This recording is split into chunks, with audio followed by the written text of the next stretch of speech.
உல்லாச பல்லவித பாலித சப்தலோகி நிர்வாக கோரஹித நேமகடாக்கலீலா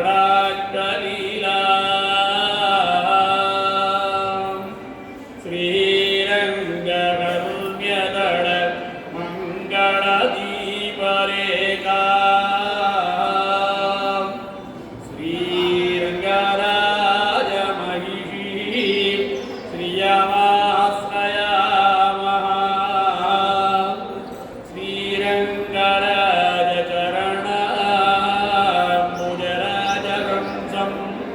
श्रीमत्पराङ्कुशपदाङ्कुशभृङ्गराजं श्रीभट्टनाथपरकालमुखाब्जमित्रं श्रीवत्ससिंहचरणं यतिराजवीडे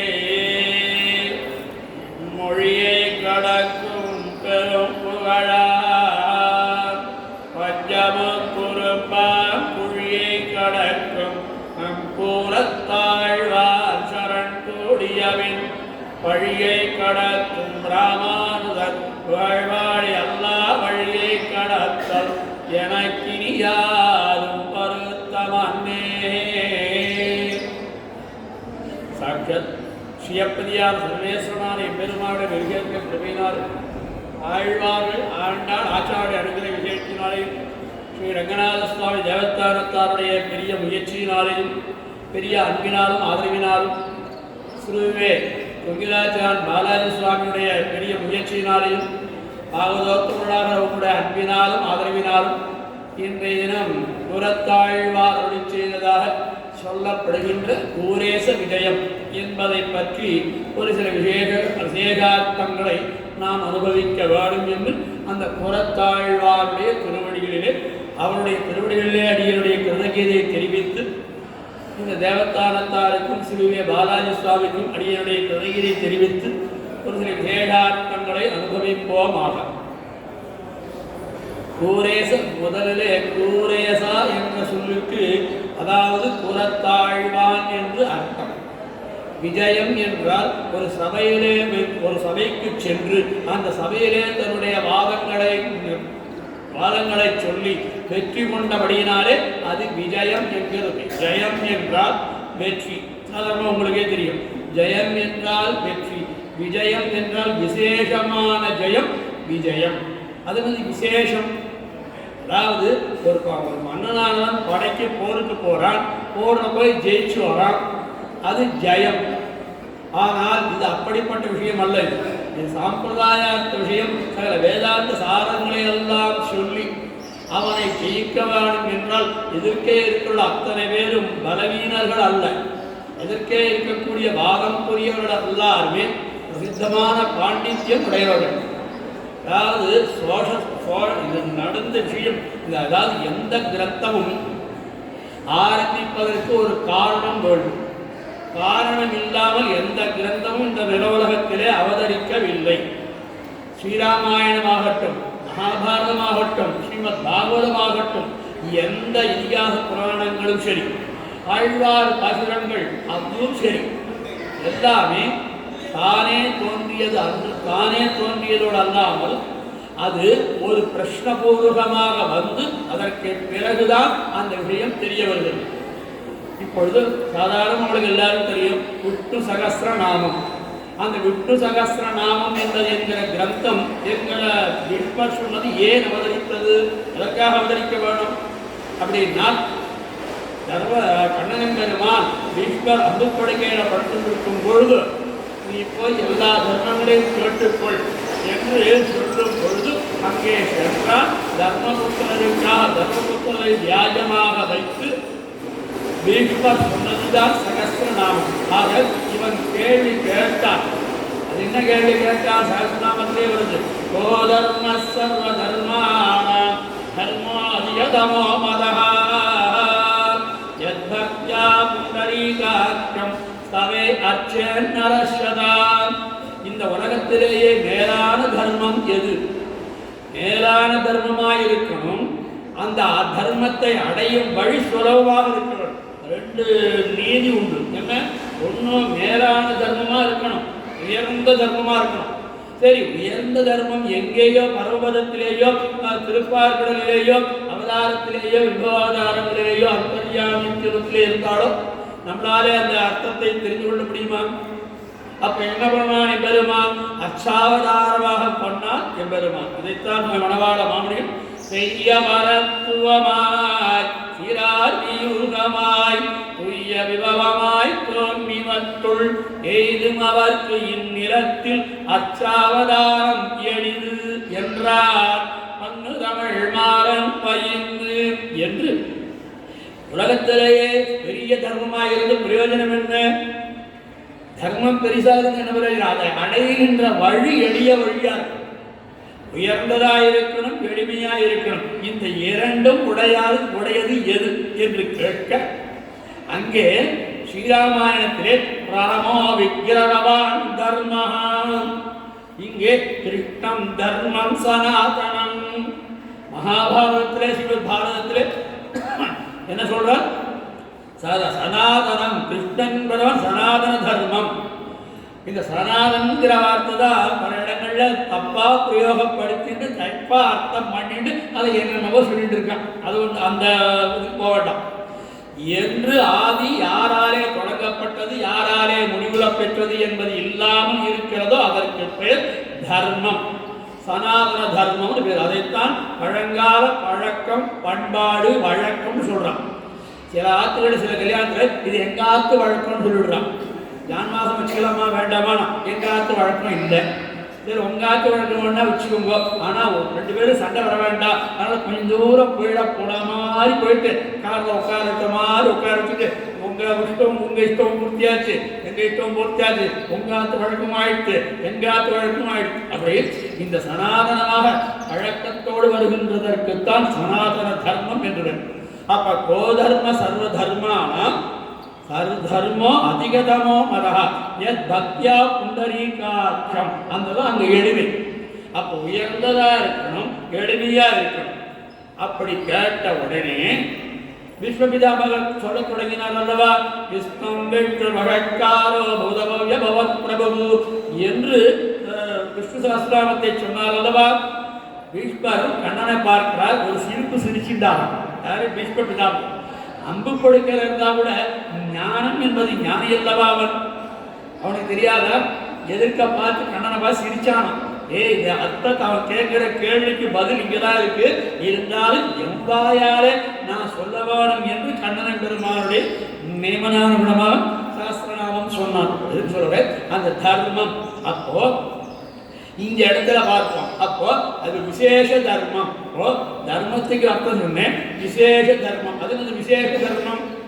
ரமபிரானுக்கு 2 குணங்கள் பிரதானம்னு அங்கே காட்டப்படுகிறது. கோன்வத்தின் சாம்பிரம் லோகே குணவாக்கஸ்ச வீரியவான் தர்மஜ்ஞஸ்ய கிருதஜ்ஞஸ்ய சத்யவாக்கியோ கடப்பிரதக சாரித்ரேண கோ யுக்தா சர்வபூதேஷு கோஹிதக என்று 16 குணங்களை சொல்லுகின்ற வால்மீகி 2 குணங்கள் பிரதானம். ஒன்று குணவான், இன்னொன்று தர்மவான். தர்மஜ்ஞா என்று அங்கே தர்மஜ்ஞா ராமாயண ஆரம்பத்தில் எதுக்காக சொல்றேன்? அப்ப தர்மம் அதாவது பித்ருவாக்கிய பரிபாலனம் என்பது சாமானிய தர்மம், லோகத்தார் எல்லாரும் கடைபிடிக்கக்கூடிய தர்மம். அது என்ன விசேஷ தர்மம் அப்படின்னால் தன்னுடைய திருவடிகளை யார் கிட்டினார்களோ அவர்களை ஆதரிப்பது என்கிற பிரதமமா என்று சொன்னால்வா சக்கரவர்த்தி திருமகன். அதுபோல அதுக்கு தான் விசேஷ தர்மம்னு பேர். அதுபோல ஜெயம் என்றால் வெற்றி கொள்ளுதல், விஜயம் என்றால் விசேஷமாக வெற்றி கொள்ளுதல். அது என்ன? அது என்ன விசேஷம்? இந்த கிரந்தத்துக்கு தலைப்பிட்டவர்கள் பாராட்டும். அது என்ன விசேஷமான ஜெயம் அப்படின்னால் வெற்றி கொண்டது மட்டுமல்ல, எதிர்க்க இருப்பவர்கள் அத்தனை பேரும் சைவர்கள். அதாவது சைவர்கள் மட்டுமல்ல, நல்ல ஞானிகள். ஆனால் கொண்ட கொள்கை வேறு, அவ்வளவுதான் விசேஷம், வித்தியாசம் அவ்வளவுதான். அந்த சைவ சபையிலே போய் சோழராஜன் ஒரு சிவனுக்கு மேலே தெய்வம் இல்லைன்னு எழுதி கொடுக்க சொன்னான். அங்கேயும் நன்னா பாருங்க, பெரியாழ்வார்த்தை எப்படி ஒரு செல்வ நம்பியோ அதுதான கிருஷ்ண பரத்துவத்தை பண்ணினார். அதுபோல இந்த கூரத்தாழ்வான் கையெழுத்து வராமல் கூரத்தாழ்வான் என்ன பண்ணா எம்பெருமானார் கையெழுத்து போட்டால்தான் நீ சொல்றது சரி. அதாவது சிவனே உயர்ந்தவன் என்கிற வாதத்தை, உன்னுடைய வாதத்தை யார் ஒத்துக்கணும்? நான் ஒத்துண்டா போறாது, இவர் ஒத்துண்டா போறாது, ராமானுஜன் ஒத்துக்கணும். பார்த்தார் கூரத்தாழ்வன் எம்பெருமானுக்கு ராமானுஜனுக்கு ஏதாவது வந்துவிட்டார் பண்றது என்று தானே சந்நியாச வேஷம் தரித்துக் கொண்டு எம்பெருமானாரை போகவிட்டு தானே சந்நியாச வேஷம் தரித்துக் கொண்டு எம்பெருமானாராக அங்கே போய் சோழனுடைய சபையிலே 25 கட்சிகள் 25 பேர் வாதம் பண்ணினான். அந்த 25 பேரும் 25 பேருக்கும் பதில் சொன்னார் சுவாமி கூரத்தாழ்வான். இது 2 வகையாக சொல்லப்படுது.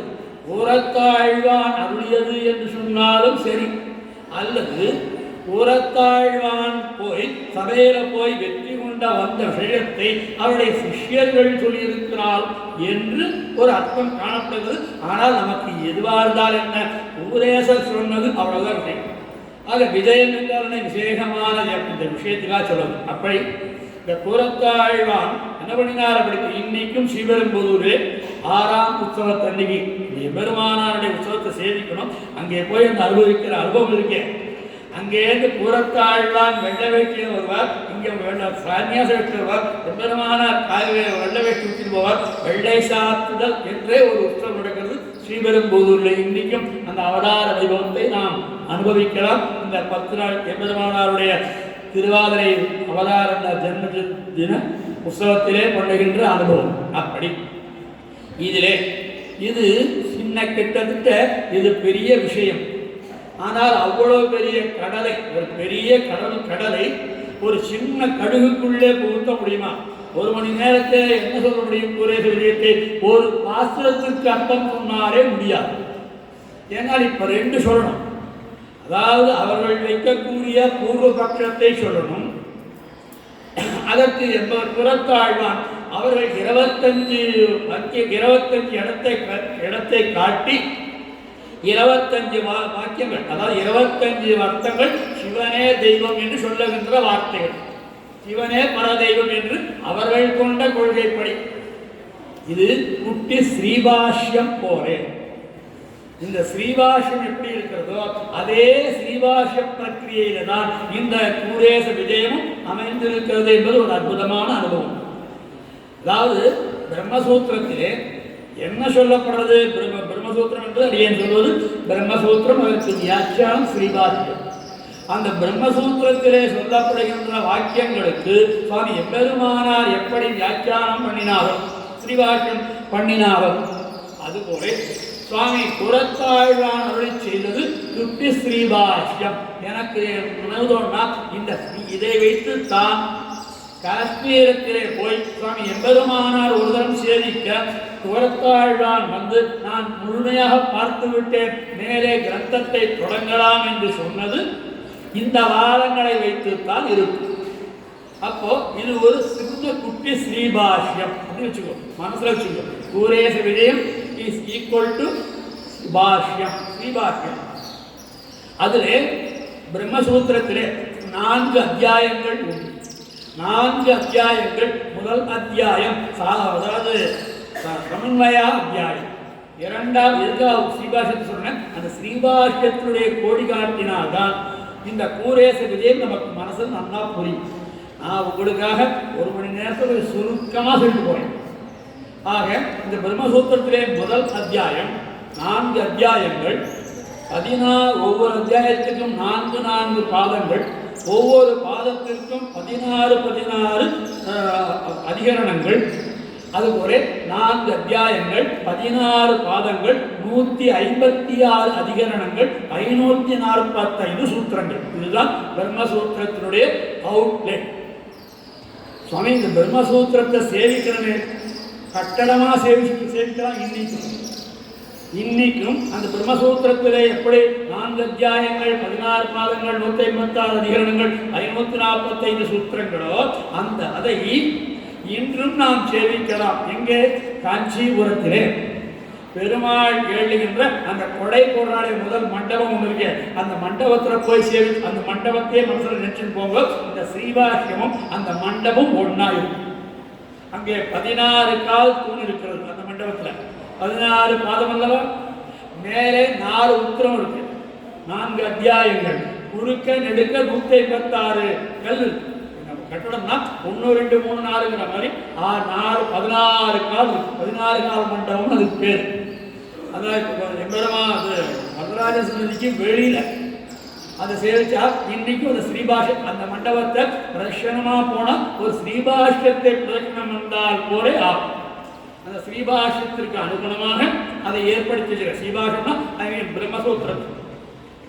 அதிலே பூர்வ வாக்கியம், பூர்வ பட்சம், அப்புறம் சித்தாந்தம், இது ரெண்டும் பிரதானம். பூர்வ பட்சம் என்றால் எதிராளிகள் கேட்கின்ற கேள்விகள், அதுக்கு பூர்வ பட்சம்.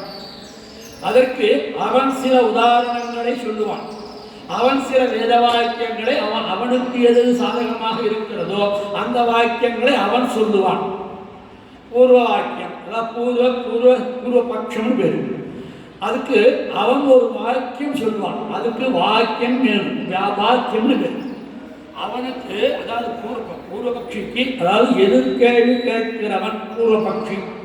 நம்முடைய இந்த சம்பிரதாய ஸ்ரீபாஷ்யத்தை பொறுத்தவரை எதிர்கேட்க கேள்வி கேட்பவள் அத்வைதிகள் பொதுவா. அப்போ அந்த பூர்வபக்ஷத்தை சொல்லி அவனுக்கு எது எது சாதகமாக எங்கெங்கே வேத வாக்கியங்கள் இருக்கிறதோ, அதாவது வேத வாக்கியம் கடக வாக்கியம் இருக்கு, அந்த வாக்கியத்தை எடுத்து சொல்லணும். அதுக்கப்புறம் சித்தாந்தம்னா சுவாமி இதுதான் நீ சொன்ன அர்த்தம், இது சரியல்ல. அதாவது அந்த காலத்துல சண்டை வாத போராதான் இருந்தது. ஒருத்தர் அடிக்கிறதோ போறதோ வருதோ கொள்றதோ நெருப்பு வைக்கிறதோ கொடுப்பதோ இல்லை. ஒன்றும் வாதப்போர் வாதங்கள். இவர் கொள்கையை இவர் சொல்லணும், அவர் கொள்கையை அவர் சொல்லணும். அவருக்கு சாதகமாக இருக்கக்கூடிய சில வாக்கியங்களை சொல்லுவார். சுவாமி எம்பெருமானார் பிரம்மசூத்திரத்துக்கு வியாக்கியானம் சுவாமி எம்பெருமானார் அவருக்கு சாதகமாக இருக்கக்கூடிய பொதுவாக எல்லாருக்குமாக இருக்கக்கூடிய வாக்கியங்களை எடுத்து காட்டுவார். அப்ப பூர்வ பட்சம் சித்தாந்தம் ரெண்டு புரியுதா?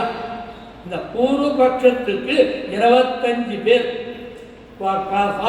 ஸ்லோகத்தை சொல்றேன், அப்புறம் அர்த்தம் முடிஞ்ச வரைக்கும் சொல்றேன். அது பெரிய அருமையான ஒரு விஷயம் அடியனுக்கு கிடைச்சது. அடியேனே கொடுக்கின்ற தலைப்பு இந்த ஊரில் சொல்லணும். நம்ம ஸ்ரீரங்கத்தில் இருக்கிறவா இதை கேட்கணுங்கிற அபிப்பிராயத்துக்காக அடியேனே ஏறிட்டு கொண்டு அடியேனே சொல்றேன் கூறே தெரியும் அப்படின்னு அடியேனே. ஏன்னா இந்த ஊரில் தற்காலத்திலே இந்த மாதிரி அதிசூட்சமான விஷயங்கள் இப்போ நம்ம கேட்கறதுக்கு பாக்கியம் இல்லை. ஆனால் நமக்கு நம்பெருமாள் அனுபவம் தான் முக்கியம், முனி அனுபவம் தான் முக்கியத்தை விட குணானுபவம் அப்புறம் அதாவது வேலை கிடைச்சதுன்னா இதை அனுபவிக்கலாம்.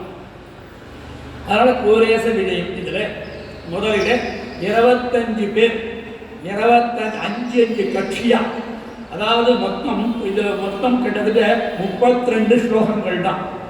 ஸ்லோகங்கள் 32 தான். அதாவது 5 ஸ்லோகங்கள் பூர்வபக்ஷம், அதாவது தொகுக்கிற எல்லா பூர்வபக்ஷத்தையும் ஒரே ஸ்லோகமாக காட்டி மொத்தம் 25 முன் கேள்விகள். பூர்வபக்ஷம் அப்படின்னா முன்னாடி எதிர்த்து கேள்வி கேட்பவா, அதாவது சைவர்கள். அப்போ சைவர்கள் கூட அத்வைதிகள் சொல்லலாம். அத்வைதிகள் சொல்றதை காட்டும் சைவர்கள்னே சொல்லணும். ஏன்னா நம்ம விஷயத்தை நம்ம சொல்றதுக்கு ஸ்வபக்ஷஸ்தாபன நிரூபக பூர்வக பரபக்ஷ நிரசனம் நம்ம சுவாமி எம்பெருமானார் சொல்லுவார்.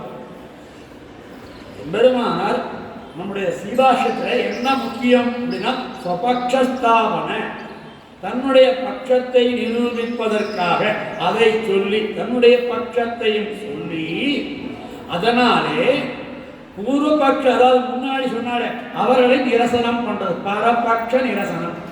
அவருடைய பட்சம் என்றால் வாதம் பக்கம் ஒரு பக்கம்.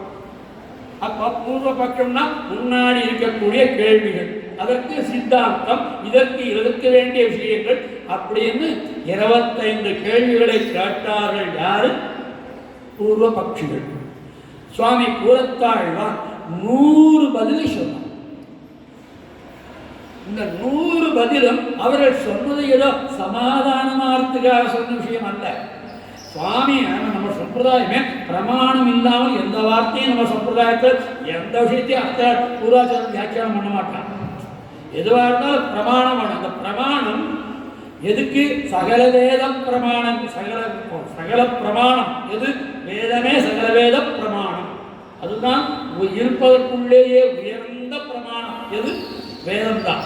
அந்த வேதத்தை வைத்துக் கொண்டு அந்த வேதத்தினுடைய அர்த்தங்களை தெரிவிக்கக்கூடிய புராண இதிகாச உபனிஷத் வாக்கியங்கள் இதையெல்லாம் வைத்துக் கொண்டு சுவாமி 100 பதில் சொல்லியிருந்தார்.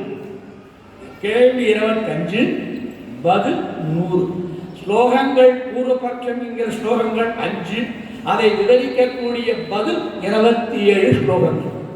அந்த 27 ஸ்லோகங்களும் அவ எப்படி கேள்வி கேட்டாலோ அந்த கேள்விக்கு அனுகுணமாக அந்த கேள்வியை ஒட்டியே அதே பிரக்கிரியிலே அவர்கள் எப்படி சொன்னார்களோ ஸ்ரீபாஷ்ய பிரக்கிரியை சொன்னேன்.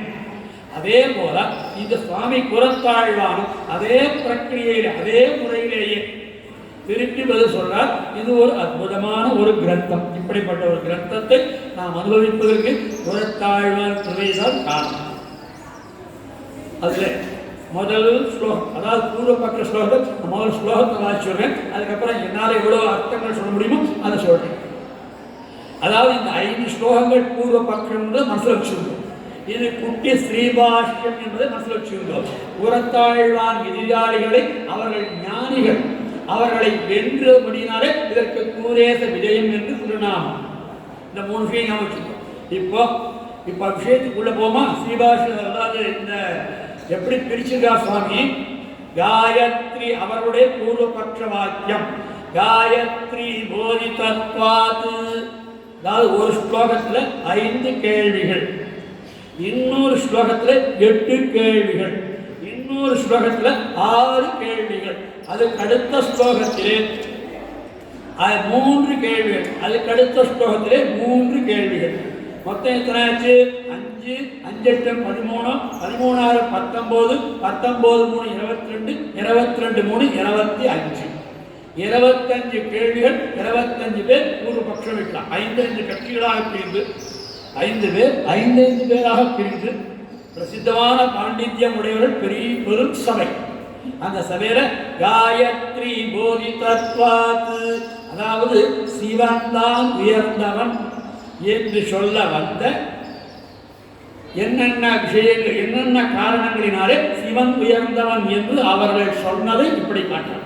காயத்ரி போதிதத்வாத் தசரத தனயஸ்தாபிதாராதிதத்வாத் வத்வாத் வாத் வாத். இப்படி ஒவ்வொரு பதமும் தத்வாத் காயத்ரி போதிதத்வாத் அப்படின்னா அதாவது காயத்ரி என்கிற மந்திரத்தினாலே சொல்லப்படுகின்ற அப்படின்னு அர்த்தம். இந்த பாத் அப்படின்னா உடையவன் என்று அர்த்தம்.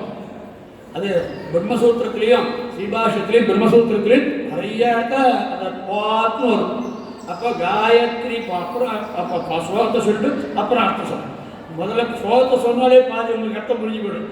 ஏன்னா நமக்கு புதுசாக ஒன்றும் சொல்லித்தர வேண்டாம். நம்முடைய பூர்வாச்சாரியத்தை கேட்டு கேட்டு கேட்டு நிறையா உபன்யாசங்களை கேட்டவா ஸ்ரீரங்கத்தில் இருக்கிறவா, பெருமிருத்த வித்வான்கள்கிட்ட கேட்டவா ஸ்ரீரங்கத்தில் இருக்கிறவா, இங்கே ஸ்ரீரங்கத்திற்கு வந்தேரிகளும் பெரிய வித்வான்கிட்ட உபன்யாசம் கேட்டவா, இங்கேயே இருப்பவர்கள் எங்கேயோ இருந்து வந்து ஸ்ரீரங்கத்திலே கைகீடு பண்ணிட்டு நம்பெருமானை அனுபவிக்க வேணும், நம்பெருமானை உற்சவாரை அனுபவிக்க வேணும் என்று வந்திருந்தவர்களும் எத்தனையோ வித்வான்கிட்ட கேட்டுக்கலாம். அதனால சொல்றது உங்களுக்கு ஒன்றும் புரியுது. ஒன்று கேட்கணும். இன்னொன்று, சம்ஸ்கிருதம் நம்முடைய உடம்பிலேயே நம்முடைய ரத்தத்திலேயே இருக்கிறது. ஆனால் நம்மை சற்று மறந்து விட்டோம். அவ்வளவே தவிர காயத்ரி போதிதத்வாத், காயத்ரி என்கிற மந்திரம் உபதேசிப்பதாலும் மந்திரம் போதிதத்வாத் விளக்கப்படுகிறது. எது விளக்கப்படுகிறது? காயத்ரி என்கிற மந்திரத்தினாலே சிவனே உயர்ந்தவன் என்று சொல்லப்படுகிறது என்று ஒவ்வொரு காரணமா நீங்க கடைசியில இதே கூட்டிக்கணும். சிவனே உயர்ந்தவன் என்று சொல்லுகின்ற வாக்கியத்தை கடைசியில வச்சுக்கணும். காயத்ரி போதிதத்வாத். அதாவது எப்படின்னா இந்த விலட்சணம் இதெல்லாம் விசேஷணங்கள்னு பேர். ஒரு விஷயத்தை குறிக்கணும்னா விசேஷணங்கள்னு முன்னாடி ஒரு விஷயத்தை சிறப்பித்து சொல்லப்படுகிறது விசேஷணங்கள். இப்போ திருப்பாவையில ஆண்டாள் சொல்றாளா, நாராயணனே நமக்கே வரை தருவார் நாராயணனே, இது வாக்கியம். இதைத்தான் சொல்ல போறாள் ஆண்டாள். இந்த நாராயணனே என்கிற பதம் விசேஷம், சிறப்பிக்கப்படும் பொருள் விசேஷம். அதை சிறப்பிக்கப்படுகின்ற பொருள் இது நாராயணன் என்கிற பதம் விசேஷம் என்பது சிறப்பிக்கப்படும் பொருள். அத எப்படி எப்படி எதனாலே சிறப்பிக்கப்படுகிறது? ஊர்வேல் கொடு தொழிலன் அந்த கோவன் குமரன் ஏரார்ந்த கண்ணி யசோத இளம் சிங்கம் கார்மேனி செங்கல் கதிர்மதியம் போர் முகத்தார் நாராயணன். இந்த விசேஷணங்கள் விசேஷ சப்தத்தோட பர்யவசிக்கும். அப்ப இந்த நாராயணங்கிற தெரிஞ்சுக்கணும்னா இந்த 5 அடைமொழிகள் கொண்டு வரலாம். அவன் பெருமாளை சொல்லணும்னா எவ்வளவு அழகா சொல்றான். பச்சை மாமலை போல் மேனி பவளவாய் கமல செங்கன் அச்சுதா அமரரே ஆயதம் கொழுந்தே என்னும் ஆயதம் கொழுந்தே முடியுது. இச்சுவை தவிரையான்போ இந்திரலோகமாடும் அச்சுவை பெருணும் வேண்டேன் அரங்கமான கருளானே. அது 3வது வாக்கியத்து 4வது வாக்கியத்தை நீக்கிடுவோம். அது ஆழ்வாருடைய திருவுள்ளத்தை வச்சிருவோம். இப்போ பச்சை மாமலை போல் மேனி பவளவாய் கமல செங்கன் அச்சுதா அமரரே ஆயர்தம் கொழுந்தே. இந்த ஆயர்தம் கொழுந்தே என்பது விசேஷிய பதம். பச்சை மாமலை போல் மேனி என்று தொடங்கி அதுவரையில் சொல்வது விசேஷங்கள். அதுபோல இப்ப இந்த ஸ்லோகம் காயத்ரி போதி தத்வா, இது ஒரு குணம். இதனாலே என்ன அர்த்தப்பட்டு சொல்லும். இதனாலே சிவனே உயர்ந்தவன். இந்த சிவனே உயர்ந்தவங்கிறது திருப்பி சொல்ல வேண்டாம் நினைக்கிறேன். நீங்களா புரிஞ்சு போயிடும். அதனால அதை விட்டு அப்படியே கடைசியில் நிறுத்திடுறேன். காயத்ரி போதி தத்வாத் தசரத கனயஸ்தாபிதாராதி தத்வாத் சௌரே கைலாசயாத்ரா ரதமுதித தயாத்மீக சந்தானதானாத் நேத்ரேண ஸ்வேண சாகம் தசகதகமலைஹி விஷ்ணுனா பூஜிதத்வாத் தஸ்மை சக்ர பிரதானாத் அபிச பசுபதி சர்வதேவ பிரகிருஷ்டா. சர்வதேவ பிரகிருஷ்டா, எல்லா தேவதைகளை காட்டிலும் உயர்ந்தவன் யாரு? பசுபதி. முன்னாடி பசுபதி என்றால் அவனுடைய சிவனுக்கு சொல்லக்கூடிய ஒரு வார்த்தை, அவனுக்கு ஒரு பெயர். அந்த பசுபதி இருக்கானே, அந்த பசுபதி சர்வ தேவாத தேவ பிரகிருஷ்டாக, எல்லா தேவதைகளை காட்டிலும் கிருஷ்டாக உயர்ந்தவன். பிரா என்கிற உபசர்க்கம் சேர்த்தால் அது பிரகிருஷ்டாக. இந்த உபசர்க்கம் சொன்னால், பிரா என்கிற உபசர்க்கம் சொன்னால் ஒன்றை காட்டிலும் ஒன்றை வேறுபடுத்தி காட்டுவது பிரா என்கிற உபசர்க்கம். இது பிரகிருஷ்டா அப்படின்னா உயர்ந்தவன். யாரு? பசுபதி இருக்கிறானே அவன் தேவதைகளுக்கெல்லாம் காட்டிலும் தேவதைகள் நீ ஆதியாக சொல்லுகிறாயோ அவைகளுக்கெல்லாம் தேவனாவான். யாரு? பசுபதி. அப்போ நினைச்சீங்க பசுபதி சர்வதேவ பிரகிருஷ்டா. இது எல்லா வாக்கியத்திலையும் ஸ்லோகத்திலையும் கடைசியில் இந்த வாக்கியம் தான் வரும். இப்போ அடுத்ததாக காயத்ரி போதி தத்வாத், காயத்ரி மந்திரத்தால் அறிவிக்கப்பட்டவன் ஆகையினாலே உயர்ந்தவன். இப்ப ஒவ்வொருத்தையும் ஆகனாரே உயர்ந்தவன் ஆகவனாரே உயர்ந்தவன் என்று நீங்களே கட் பண்ணுவீங்க. யார் உயர்ந்தவனும் நீங்களே முடிவு பண்ணுவீங்க. அப்ப ஏன்னா நமக்கு இருக்கிற அவகாசம் படிச்சு சொல்ல வேண்டிய விஷயமும் நிறைய இருக்கு. காயத்ரி இடியாத்து பார்க்க வேண்டாம். நான் இங்க வச்சிருக்கேன். காயத்ரி போதி தத்வாத், காயத்ரி போதி தத்வாத், காயத்ரி மந்திரத்தினாலே அறிவிக்கப்பட்டவனும். காயத்ரி மந்திரத்தாலே அறிவிக்கப்பட்டவன் அவன் என்று மறுக்கவன். யாரு? சுவாமி. அவன் காயத்ரி மந்திரத்தால் அறிவிக்கப்பட்டவன் அவன் சொல்றான், அதை மறுக்கணுமோ? அப்ப காயத்ரி மந்திரத்தால் சொல்லப்படுபவன் பரமாத்மாவே. பர்கஸ், காயத்ரி மந்திரத்துல பர்கோ தேவஸ் தீவஸ்தேமஹி தியோயோன பிரச்சோதய பர்கஹா என்பதற்கு அவன் சிவன் என்று அர்த்தம் கொண்டான். இல்லை. பர்ககா என்பது தேஜஸை சொல்லுகிறது. இப்ப பதில் சொல்லுகிறேன். அவ காயத்ரி போதி தத்வாத் தசரத தனயஸ்தாதி ராதாதி தத்வாத். சக்கரவர்த்தி திருமகனாலே ரொம்ப நாள ஓடிட்டு இருக்கிற ஒரு விஷயம். புத்தூர் சுவாமி கதறி கதறி கதறி கதறி அவளோட மாஞ்சி சண்டை போட்டு மாஞ்சி முடிஞ்சு போட்ட பாவம். இன்னும் அந்த வழக்கம் உள்ளது. ராமேஸ்வரத்துல சின்னையன் பூஜை பண்ணான், பிரதிஷ்டை பண்ணான் அப்படின்னு இன்னும் சொல்லிட்டு இருக்கான். அதுக்கு பிரமாணம் இருக்கா? இல்லை. அதுக்கு ஏதாவது அதாவது வால்மீகி ராமாயணம் தான் மூல ராமாயணம். அதிலேருந்து வழிவந்த நூல்கள் தான் மற்ற எல்லாமே. ராமாயணங்கிறது மூல நூல். அந்த மூல நூலை வச்சுட்டு தான் பின்னாடி வந்த நூல்கள். அது கம்பராமாயணமாகட்டும், துளசிதாஸ் ராமாயணமாகட்டும், போத்தச்சன் எழுத்தண்ணா ராமாயணமாகட்டும், எதுவானாலும் ஆகட்டும், காளிதாஸ் மகாகவி காளிதாசே எதுவா இருந்தாலும் மூல நூல். அந்த மூல நூல் வால்மீகி ராமாயணத்திலே இந்த மாதிரி பிரதிஷ்டை பண்ணினான் என்று இல்லை. இங்க வந்தான். அப்புறம் அதுக்கு சொல்றேன். அதனால தசரத தனயன் யாரு தெரியும்? தசரத தனயன் தாபிராதாராதி தத்வாத். அவனாலே தசரதனுடைய பிள்ளையான ராமபிரானாலே ஸ்தாபிக்கப்பட்டதினால், காயத்ரி மந்திரத்தினால் சொல்லப்பட்டவன் ராமபிரானாலே, தசரத புத்திரனான ராமபிரானாலே ஸ்தாபிக்கப்பட்டவன். ஆகையினாலே இவன் உயர்ந்தவன். அடுத்தபடியாக நேத்ரேண ஸ்வேரசாகம் தசரத கமலைகி விட்டுனா பூஜிதத்வாத். கண்ணபிரான் பெருமான் உபாவதாரத்திலே, அதிலே ராமனை சொன்ன போராதோ, உபாவதாரத்திலே கண்ணபிரான் கைலாச யாத்திரைக்கு போய் பிள்ளை வரம் வேண்டினானாம். யார்கிட்ட? அவன்கிட்ட. அவனே உயர்ந்தவன். யாரு? கண்ணனே பிரார்த்தித்தபடினாலே இவன் உயர்ந்தவன். மகிழ வைத்து அவனுடைய விருப்பமான பிள்ளை பேற்றை கொடுத்தான். யாருக்கு? கண்ணனுக்கு. அப்படி விட்டு தன்னுடைய கண்ணோடு சேர்ந்து 1000 புஷ்பத்தாலே, 1000 தாமரை புஷ்பத்தாலே நேத்ரேண ஸ்ரேனசாகம் தசரத கமலைகி விட்டுனா பூஜிதத்வாத். விட்டுவாலே பூஜிக்கப்பட்டதினாலே. எப்படி பூஜிக்கப்பட்டான்?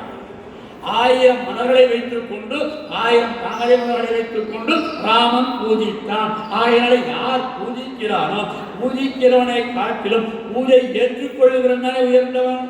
ஆகையினாலே இவன் உயர்ந்தவன். தஸ்மை சக்கர பிரதானாத்.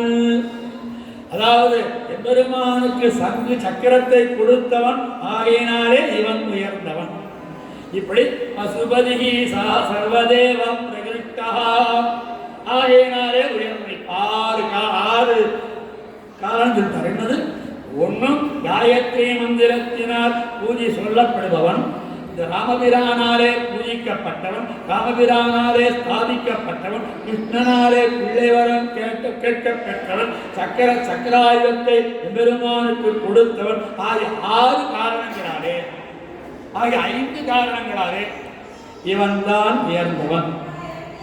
அடுத்த ஸ்லோகத்தில் கந்தர்ப்பத்வம்சகத்வாத் காரணகளவனாத் காரகர்வாபகத்வாத் வைதேயாவாசபூமி திரிபுர விதரணாத் தக்ஷயாகே ஜயித்வாத் ஆர்த்தஸ்தஸ்பாத்ரதானாத் நரகரி விஜயான் ஆதவே ஸ்ரீசரீரே சாதுஸ்தம்பதாத் ஆதபி சபசுபதி சர்வதேவ பிரகிருஷ்டா. சர்வதேவ பிரகிருஷ்டா. அதை அப்படியே வச்சுருந்தோம். இப்போ அடுத்தது 8 காரணங்களினாலே. இந்த ஸ்லோகம் தான் இருப்பவர்களுடைய சற்று விசேஷமான விலட்சணமான ஸ்லோகம். பூர்வபக்ஷம் 8 காரணம். அதுல 5 காரணங்களை அடிக்கியாச்சு. இப்போ 8 காரணங்களினாலே அவன் தான் உயர்ந்தவன். அது என்னது? மன்மதனை அழித்தான். யாரு? ருத்ரன். மன்மதனை அழித்தமையாலும், அதாவது கந்தர்ப்ப துவம்சகத்வாத், அவனை அழித்ததான். மன்மனை அழித்தவன் யாரு? அவன் தானே.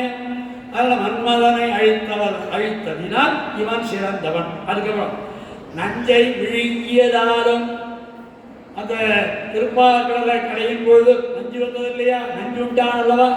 அந்த நஞ்சை உண்டதினாலும் 2. அதுக்கப்புறம் அப்புறம் யமனுடைய கர்ப்பத்தை அடக்கியதனாலும், அடுத்தபடியாக அரக்கர்கள் இருவிடமான திரிபுர சம்ஹாரம் செய்தவன். ஆனால் அங்கே திரிபுர சம்ஹாரம் செய்தான் யாரு? புத்தன்.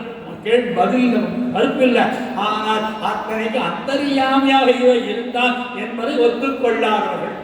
ஆக நேரடியாக யார் போரிடுறானோ அவனை திரிபுர சம்ஹாரம் செய்தவன். அடுத்தபடியாக தக்ஷ யஜ்ஞத்தில் வெற்றி அடைந்தான். தக்ஷை யாகம் பண்ணால் யாகம் பண்ணா தட்சன் பண்ணா ஹரிஸ்தர்ல அதனால அழித்தான். அப்படி தட்சனை வென்றான் அல்லவா? தட்சனை வென்றதினாலே அர்ஜுனனுக்கு தன்னுடைய அஸ்திரத்தை கொடுத்ததினாலும் அர்ஜுனனுக்கு தன்னுடைய அஸ்திரத்தை கொடுத்ததுனால சிவதனுசை அந்த தனுசை கொடுத்ததினாலே உயர்ந்தவன். அப்புறம் சரப உருவானான் நரசிம்மனை. இது ரொம்ப காலமாக சொல்லிக்கொள்ள அதுக்கு முதல்ல சொன்ன மாதிரி இதுவும் சரபன் அப்படின்னு ஒரு விஷயத்தை சொல்லி அந்த சரப நரசிம்மனை வெற்றி கொண்டதனாலும் அதுக்கப்புறம் பெண் உடலை உடையவனான விஷ்ணுவிடம் சாந்தம் என்று சொல்லும்படியான பிறந்தவனாகினாலும் ஒரு பூஜாசிரியாரே அதாவது சாஸ்தா அந்த பிறப்பு அது பெருமாளை பெண்ணாக வைத்து அவனை ஆணாக வைத்து சொல்லுகிறாலும் அந்த பிறப்பை சொல்லுவதனாலேயும் அடுத்தபடியாக சாந்தமேது பிறக்க செய்வதாலும் 8 காரணங்களினாலே அவனே உயர்ந்தவன். அப்போ முதல் ஸ்லோகத்திலே 5, 2வது ஸ்லோகத்திலே 8, 5 8 13 கணக்கில் நான் நீக்கி நீங்க பார்த்துட்டோம். அடுத்தபடியாக பூமௌரோகைகரே அநேகைஹி சததலியந்தாரந்ததத்வாத் நீஷாமஷ்டைஸ்வர்ய பிரதத்வாத் ரசவித வபுஷோ கேசவே தாட்சிதத்வாத் ஹம்சக்ரோடாங்கதாரி திரிகுணமுரகராத்ரிட்டம் சீர்ஷாம் கிரிகத்வாத் ஜன்மத்வம்சாத்யயாவாத் விஜபகுபதி சர்வதேவ பிரகிருஷ்டः அப்படின்னு இப்ப இதுல 6 காரணங்களினாலே இவன் உயர்ந்தவன். அது இது ஸ்ரீபாஷ்ய பருகிறேன்னு முதல் சொல்லேன். இது ராமாயணமோ இல்லை மற்ற பாசுரங்களோ மாதிரியோ இல்லை. இது ரொம்ப அதிசூட்சமான விஷயம். ரொம்ப முழுமையில் நடக்கிற மாதிரி சொல்லணும். முழுமையில் நடக்கிற மாதிரி சொல்லணும். ஆனால் இங்கே தான் நம்ம தைரியமாக சொல்ல முடியும். அதனால தான் சொல்றேன். அப்படி அடுத்தது பூமா இந்த எல்லாராலேயும் அர்ச்சிக்கப்படுவதனாலையும் பூமோரோகை அநேகைஹி பலராலும் பலவிதமாக அர்ச்சிக்கப்படுகிறான். யாரு? இவன். அப்படுவதாலும் அப்புறம் அவர்களுக்கு அஷ்டைஸ்வரியத்தை கொடுக்கிறான் எவன் அவன் உயர்ந்தான். யாருக்கு எவன் கொடுக்கிறானோ கொடுக்கிறவன் உயர்ந்தவன் தானே. மகாபலி யாகத்துக்கு போய் அந்த யாகத்துக்கு போய் அங்கே போய் முன்னாடி கேட்டானோ முன்னாடி கேட்டோன்னே மகாபலி என்ன சொன்னான்? ஓ சர்வலோக நாராயண சரண்யனா நாராயணா இருக்கட்டும், அவன் கை கீழே தாழ நான் மேல் என் கைகளோ நான் தான் உயர்த்தணும். அதானே ஆழ்வார் பாசர். கொண்டாரை யார் வழிப்பார் கொடுத்தாரை அல்ல கொண்டாரை யார் வழிப்பார் என்று சொல்லுவாங்க. ஆக அது போல யாருக்குன்னா அஷ்டைஸ்வரியத்தை கொடுக்கிறான். யாரு? இவன். ஆகையினாலும் 10 அவதாரங்களை எடுத்த கேசவனால் அர்ச்சிக்கப்படுவதாலும் அஷ்டைஸ்வரிய பரத்வாத் தசவித வபுஷா 10 விதமான அவதாரங்கள்.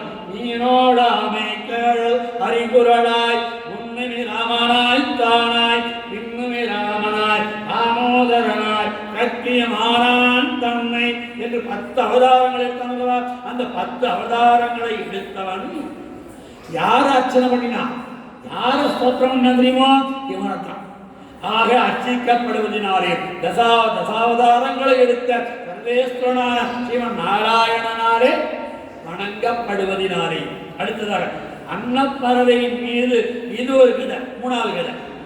அதாவது அடிமுடி தேடிய கதை. இன்னையும் அது முடியல. இன்னைக்கு அடியில் ஆரம்பிச்சானோ ஆதியில் ஆரம்பிச்சானோ இன்னி வரைக்கும் அது முடியல. ஏன்னா அவளுக்கு பிரமாணங்கள் இல்லை. இதுல பிரமாணம், அதாவது ஒரு விஷயத்தை சொன்னால் அதுக்கு பிரமாணம் இருக்கு, அதுக்கு சாட்சி இருக்கு, பிரமாணம் இருக்கணும். இல்லை பூர்வாச்சாரியோட அனுஷ்டானமாவது இருக்கணும். ஒன்றும் சாஸ்திரத்துடைய துணை கொண்டு மறுக்கப்படணும். அதனால அன்னப்பறவை மீது அமர்ந்த பிரம்மதேவனும் உலகத்தை காக்கின்ற காரியத்தை பண்ணுகின்ற இவனும் அப்படி கீழே போய் தேடினானா 2 பேராலையும் அடியும் காண முடியலையா முடியும் காண முடியலையா அப்படிப்பட்ட பெருமையை உடையவன். இதெல்லாம் ஒரு பெருமை அப்படின்னு சொல்றான். அதற்கு மேலே தலைவரையிலே பாதங்களையும் அடுத்தவுடைய பார்க்க முடியாமையாலும் பிறப்பு இறப்பு முதலாக இல்லாமல் யாரும் யாருக்கு அவருக்கு பிறப்பு இறப்பு இல்லாதவன் அப்படின்னா நியாயம்தான். நம்மளும் தான் நமக்கு பிறப்பு இறப்பு இருக்கிறது. புனரப்பி ஜனனம் புனரப்பி மரணம், பிறக்கிறோம் இருக்கிறோம் வளர்கிறோம் தேய்கிறோம் அழுகிறோம் நமக்கு இருக்கு. ஆனால் இங்கே சரீரத்தை கொண்டுதான் இது அழிதல் முதலானது நித்தியம்னு பேர். ரெண்டு பேருக்கு நித்தியத்துவம் உண்டு. ஒன்று ஜீவாத்மாவுக்கு நித்தியத்துவம், இன்னொன்று பரமாத்மாவுக்கு நித்தியத்துவம். நித்தியத்துவம்னா என்ன? தினந்தோறும் இருக்கிறது அர்த்தம் இல்லை. அதாவது எந்த பொருள் உண்டாகுதல் அழிதல் இல்லையோ அந்த பொருள் நித்தியம். ஒரு பொருள் உண்டாது, இந்த சரீரம் உண்டாது, தாய் தகப்பனுடைய யோனியினாலே இந்த சரீரம் உண்டாது இருக்கு வளர்றது, ஒரு நாள் அழிஞ்சு போகுது. ஆயிரம் இது அனித்தியம். அதைத்தான் சுவாமி கண்ணன்பெருமான் கீதையில சொல்றோம் 2வது அத்தியாயத்தில். ஆக அப்போ இது நித்தியம், பரமாத்மாவும் நித்தியம். அப்போ 2 விசேஷம். இது ஆத்மா, அது பரமாத்மா. அப்படி என்ன விசேஷம்? அது என்ன விசேஷம்? முதலுக்கு 2 பேருக்கு நித்தியத்துவம் உண்டு, 2 பேருக்கு ஞானத்துவம் உண்டு, 2 பேருக்கும் ஆனந்தத்துவம் உண்டு. யாருக்கு? ஜீவாத்மாவுக்கு உண்டு, பரமாத்மாவுக்கு இந்த 3 உண்டு. என்னது? ஞாத்திருத்தம் அறியப்படுகின்ற தன்மை, கர்த்திருத்தம் செயல் புரிகின்ற, இதெல்லாம் பிரம்மசூத்திரத்தில் அழகா காட்டார் 4வது அத்தியாயத்தில். கர்த்திருத்தம் செயல் புரிகின்ற தன்மை. அதற்கு பிறகு ஆனந்தத்துவம், ஆனந்தமடைதல். நமக்கே சில சமயம் நம்ம இந்த சரீரத்தோட கூடியிருக்கோம், பெருமாளை சேவிக்கிறோம், அந்த புறப்பாடு சேவிக்கிறோம். அப்படி நடவர அந்த கார்த்திகை உபவாச பாசுர சாத்துமராயி அப்படி பெருமாள் அங்கே ஏழ்றார். அந்த கார்த்திகை உபவாச சாத்துமரான திவ்ய பிரபந்தம் கேட்ட அருளிச்செயல் கேட்ட அனுபவத்தை அப்படியே தன்னுடைய உடம்புல தன்னுடைய திருமுக மண்டலத்திலே பிரகாசிக்கிறான் என்பது. அப்படி சந்தோஷமா இந்த ஊரில் இருக்கிறோம், அணுவா அனுபவிச்சோம். அந்த கார்த்திகை உபவாசத்துல பாசுரம் சாத்தியாகும். அதாவது சின்னதா சொல்றேன். பெருமாள் காப்பத்தில் அத்தியன உற்சவத்தில் ராத்திரி வேளை சந்திரபிரபா வாகனம் சேர்த்துகள். அந்த சந்திரபிரபா வாகனத்தில் ஒரு வெல்வெட் ஷர்ட் போட்டுருவார். ஒரு வெல்வெட், அதாவது ப்ளூ பிளாக்கு ஒயிட், ஏதோ ஒன்று பிளாக் ஒயிட் போட மாட்டோம். ஆனால் ஒயிட் போட முத்து விடாது. எல்லாம் காம்ப்ரமைஸ் பண்ணுறான், எல்லாம் கம்பேர் பண்ணிக்கலாம். அந்த ப்ளூ ஷர்ட்டு, எல்லாம் பிளாக் ஷர்ட்டு, இல்லைனா எல்லோ ஷர்ட்டு, இந்த 3 கபாய் சாத்திட்டு அந்த கார்த்திகை உபவாசல கார்த்திகை சாத்துமலையாகும். அந்த பாசுரம் கேட்ட சந்தோஷத்தினாலே அந்த நம்மாழ்வார் குழந்தையின் விராசனையை தொடங்கி ஒரு நடப்பார் பாருங்க. அந்த அந்த கிரடமண்டலத்தில் அந்த வாகனத்தோடு நடக்கக்கூடிய அந்த கோழிக்கு நடப்பார் பாருங்க. அந்த இருக்கு, அந்த நடை ஆகலாம். அப்ப என்ன பண்ணுவா, இந்த மார்பில் இருக்கக்கூடிய பெரிய பெரிய முத்துமாலை, ஒரு முத்துமாலை இவ்வளவு குண்டு, அந்த முத்துமாலை இப்படி 2 பக்கமும் ஆடும். அப்படி ஆடும் பொழுது அந்த அழகை சொல்றார்கள் புராச்சாரர், மார்பிலே இருக்கிற பெரிய விராட்டியாருக்கு தூளி கட்டினார் போல இருந்தது. மார்பில் இருக்கிற பெரிய விராட்டியாருக்கு தூளி கட்டிய தூளில ஆட்டி குழந்தை துளி விட்டு ஆட்டுற மாதிரி இருக்கலாம். என்ன அனுபவம், ரசகரமான அனுபவம். அதுபோல எதுக்கு சொல்ற, அதுபோல அந்த அதை அதாவது நித்தியம் அனித்தியம், அதுக்காக சொல்றது நித்தியம். இந்த ஜீவாத்மா நித்தியம், பரமாத்மா நித்தியம். அதாவது உற்பத்தி விநாச ரஹிதத்துவம் நித்தியத்துவம் என்ற ஒரே வாக்கியம். உற்பத்தி விநாச ரஹிதத்துவம் நித்தியத்துவம். நித்தியம் நித்தியம்னா டெய்லி அர்த்தம் இல்லை. எந்த ஒரு பொருளுக்கு உற்பத்தி விநாசம், அதாவது அழிவு இல்லையோ அது நித்தியம். இந்த சரீரம் அனித்தியம். தேகினோ அஸ்மின் யதா தேகே கௌமாரம் ஜன்மனம் யதா தேகாந்தர பிராப்தி தீரஸ்தத்ர முக்கியதி சொல்றானோ கீதையில. நத்வேவாகம் ஜாதுநாசம் நத்தம் நேமே ஜனாதிபாக நதேவன பவிஷ்யாமஹ சர்வே பயமதப்பரம் என்று சொன்னான் அல்லவா. அதுபோல இந்த தேகம் அழியக்கூடியது, தேகத்தில் இருக்கிற ஆத்மா அழியக்கூடியதல்ல. அந்த ஆத்மாவுக்குள்ளே அந்தரியாமையாக இருக்கக்கூடிய பரமாத்மாவும் அழிதல் இல்லை. அப்படி இருக்கக்கூடிய இவனுக்கு இவன் என்ன பண்ணா, இவனுக்கு என்ன சொல்றான், இறப்பு இறப்பு இல்லாதவன். யாருக்கு சொல்றான்? அவனுக்கு. நம்மாழ்வார கேட்கணும், சுவாமி இவாருக்கெல்லாம் இறப்பு உண்டா, இறப்பு உண்டா? நம்மாழ்வார கேட்டா கரெக்டா பதில் சொல்லுவார். நம்மாழ்வார் சொல்ற, நடிர்மதி சடையனும் நான் முக கடவுளும் படி உடைவானோ தலைவனம் முதலா யாவகை உலகம் யாவரும் அகப்படா ஒரு பொருள் புறப்பாடில் முழுவதும் அகப்பட கலந்து எல்லாம் உள்ள போச்சு. அதுல முதல்ல யார் போனா? இவன் தான். யாரு? நடிர்மதி சடையனும். சரி, அவனுக்கு அப்புறம் அவனுக்கு பெற்றவன் யாரு? நான் முகக்கடவுளும். அதுக்கப்புறம் நான் தான் தேவடி தலைவன் சொல்லுகிறான் இந்திரன். நான் முகக்கடவுளும் படி உடைவானோர் தலைவனும் முதலா யாவகை உலகமும் யாவரும் அகப்படா ஒரு பொருள் புறப்பாடில் முழுவதும் அகப்பட கறந்து எல்லாம் உள்ள போச்சு. அப்போ கடைசியில யார் போனான்னா எல்லாம் பொழுத்து உலகத்துல அவன் பிழைத்த பொருள் அத்தனையா மகா பிரளயம் வந்த போது உள்ள படுத்து கடைசியில யார் தோதானா? யமன் இருந்தானா, அந்த யமனை தூக்கி ஊர்காத்தா அப்படின்னு அதுவும் போயிட்டான் என்று சொல்றேன். அப்படி முதல்ல போனவன் அவன் தான். அவனை போய் உயர்ந்தவன் சொல்றேன் அப்படின்னு நீங்க யூகிக்கணும். அப்படி அதற்கு மேலே தேவர்களுக்கு எல்லாம் உயர்ந்தவன் ஆழ்வார் காட்டுறார். இப்படி வரிசையா நிற்க வச்சாங்களா ஒவ்வொருத்தரையா. சிவன், பிரம்மா, இந்திரன் இவெல்லாம் வெளியே நிற்க வச்சாரா. அப்படி ஆழ்வார் பார்த்தாரா, இதுல யார் தேவன் அப்படின்னு சொல்லணும்னா அப்படி ஆழ்வார் ஒவ்வொருத்தரா பார்த்தாராம். எவனுடைய திருமார்பிலே லக்ஷ்மி இருக்கிறாளோ, பெரிய விராட்டியார் இருக்கிறாளோ அவன் தான் தேவாதி தேவன் என்று ஆழ்வார் அப்படி நிறுத்தி காட்டினார் என்று பாஷம். அப்படி அவளுக்கெல்லாம் உயர்ந்தோம். இப்போ சமாதான மக்கள் பேர் கூடவே சொல்லிட்டு வந்துட்டேன். ஆக இதிலே 6 காரணங்கள். அதுக்கப்புறம் 4வது ஸ்லோகம்.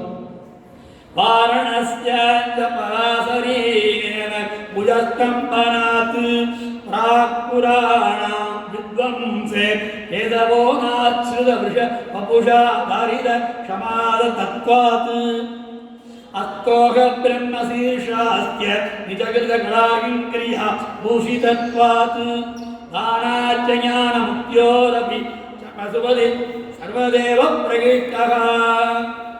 கடைசிவாசம் 4வது ஸ்லோகம். இதுல அதாவது காசியில இப்போ மக்கள் படுறது பிரயாகராஜ், அது மாதிரி காசியில வியாசர் விஷ்ணுவே பரம்பொருள் என்று உறுதிமொழி போருடைய பொழுது அவருடைய கோள்களை நிலைநிறுத்த செய்ததனால், அப்புறம் முன்பு திரிபுர பொருளை எருது உருவாக கொண்ட விஷ்ணுவினால் பூமியை சுமக்கப்பட்டதாம்.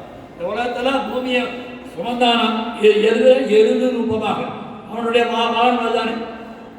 ஆயிரே சிரமன் பெற்றான். பிரமனுடைய தலையின் கபாலத்தை எப்போதும் அணியாக செய்து கொண்டு அவனுக்கு பேரே ஒன்று உண்டான ஆழ்வா சொல்லணும். பிண்டியார் மண்டையேந்தி பிறர்மனை திரிதம் தொண்டும் உண்டியான் சாபம் தீர்த்த ஒருவனோர் உலகமேற்றும் கண்டியூர் அரங்கம் மெய்யம் கட்சி பேர் அல்ல என்று மண்டினார் உயரல்லால் மத்தையார் புயலாமே. அப்படி கையிலே கபாலத்தை வைக்க எம்பெருமான் ஆசனையில் உண்டு தன்னுடைய வேலை நீராலே அதை அழித்தான் என்று சாஸ்திரங்கள், புராணங்கள், இதிகாசங்கள் சொல்றது. ஆனால் அதிலே கையிலே எந்தெதினாலே ஒரு பெருமை என்று அவரை சொன்னார். அதற்கு வயசீட்டு அதுக்கப்புறம் 3 காலம் அவசிட்டார். அப்போ அது முதல் ஸ்லோகத்தில் 5, 2வது ஸ்லோகத்தில் 8, 3வது ஸ்லோகத்திலே 6, 4வது ஸ்லோகத்திலே 3, கடைசி ஸ்லோகம் 5வது ஸ்லோகம். இப்போ இது அத்தனைக்கும் விளக்கம் நல்லா பூர்வாச்சார வியாக்கியானத்தை வச்சுட்டு அதுக்கு மேலே இன்னும் உதாரணங்கள், அந்த வேத வாக்கியங்கள், பாசுரங்கள் எல்லாத்தையும் சொன்னால் இது மட்டுமே தனியாக 2 நாள் அனுபவிக்கலாம். ஒரு ஸ்லோகத்துக்கு 2 நாள் அனுபவிக்கலாம். அவ்வளவு விசேஷமான அர்த்தங்கள் இதனால் நமக்கு அனுபவிக்கக்கூடிய நேரத்தில் அனுபவிச்சோம். வைசீட்டியே யோதி பீடா இத நரகரி புச்சிட்ட பாவனே சம்போ ஸ்வஸ்தேகலாத்த பிரதிகாயித கரவபுஷா லிங்கிதத்வேன யத்வான் அப்ராதான்யாத்வி விசிஷ்டாத்வயசமதி கமேதாவானாமராதே சம்போ பிரதானியே கோதவி பசுபதி சர்வதேவ பிரகிஷ்டா எல்லா தேவரை காட்டும் உயர்ந்தவர். எதனால? இது ஒரு 3 காரணம். அதாவது எல்லாருலத்தை சொல்லணும் அரியும் காரணம் ஒன்று அப்படின்னு அந்த வாதத்தை வைத்து 2 பேர் சமம் இதை காட்டி இவன் உயர்ந்தவன் என்பதினாலே இவனுக்கு பெருமை என்று அதை கொண்டாடினான். உடலோடு ஒன்றியுள்ள போது லிங்க ரூபமே பிரசித்தி ஆதலால் ஹரி அதில் யோனி பீடமாக இருந்தான். இதெல்லாம் விசேஷமான விலட்சணமான அர்த்தம். ஆனால் அது தள்ளிட்டு போகிறோம். அப்போ அதற்கு மேலே முதலாக சேர்ந்த இந்த எல்லாம் எந்த பொருளோடு சேர்ந்தாலும் அந்த பொருள்களுக்கெல்லாம் விளக்கம் கொடுப்பான். மங்களத்தை தருவோம் சிவம் என்கிற சொல்லிற்கு மங்களம் என்று பெயர்.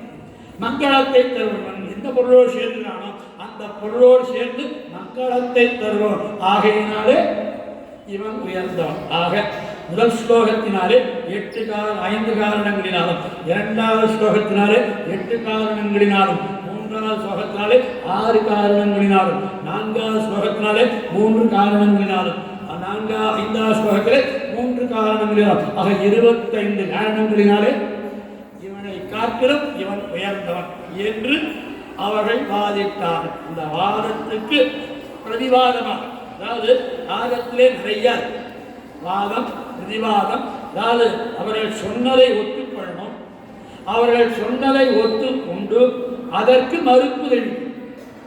ஏனென்றால் சில இடங்களிலே இவன் உயர்ந்தவன் என்று சொல்றது, நான் தப்பு சொல்றேன்.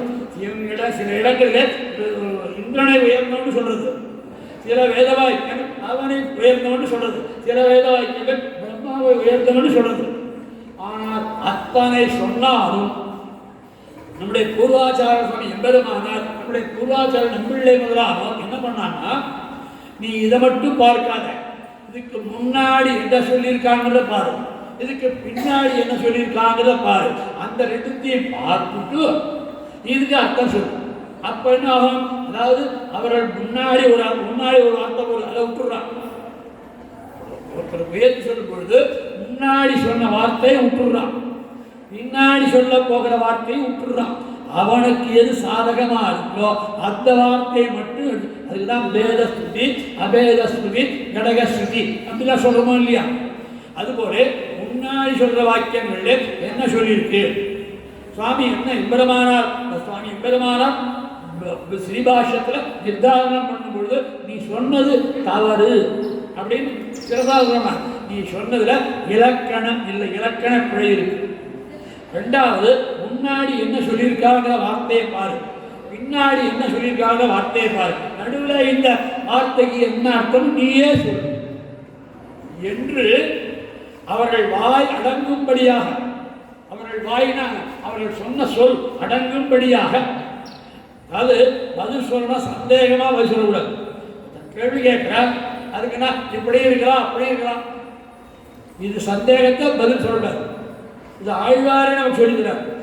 ஆழ்வாரை கேட்டோம், ஆழ்வாரே அம்மாழ்வாரே எம்பெருமான் ஆனா பொண்ணா, ஆழ்வார் சொல்றது சொல்லணும், என்ன சொல்லணும், பொண்ணு ஆண்னு சொல்லணும், இல்லை பெண்ணுன்னு சொல்லணும், இல்லை இது 2 கலந்த கலப்புனா சொல்லணும். ஆனா ஆழ்வார் ஆணல்லன் பெண் அல்லன் அல்லா அறியும் அல்லன் காணருமாக உடனல்லன் இல்லை அல்லன், ஏதாவது ஒரு அம்சம் வரணும். பொண்ணு ஆனா இல்ல பொண்ணா இல்ல அரியா, இது 3ல எது அப்படின்னு சொன்னா ஆழ்வார் சொல்லணும், இல்ல ஆண் தான் சொல்லணும், இல்ல பொன் தான் சொல்லணும், இல்ல அரின்னு சொல்லணும். இது 3ம் இல்லைன்னா அப்படின்னு அர்த்தம். அப்ப 4வது ஏதோ ஒரு வஸ்து இருக்குன்னு அர்த்தம். அப்படி சொல்லல ஆழ்வார். வியாக்கியானா நம்பிள்ளை முதலான பூர்வாச்சாரர் சொல்றா, நீ நினைக்கிறார் போலே ஆண் அண்ணன், நீ நினைக்கிறார் போலே பெண் அண்ணன், நீ நினைக்கிறார் போலே அரி அண்ணன், காணலும் ஆகான் இல்லையா பார்க்க முடியாது.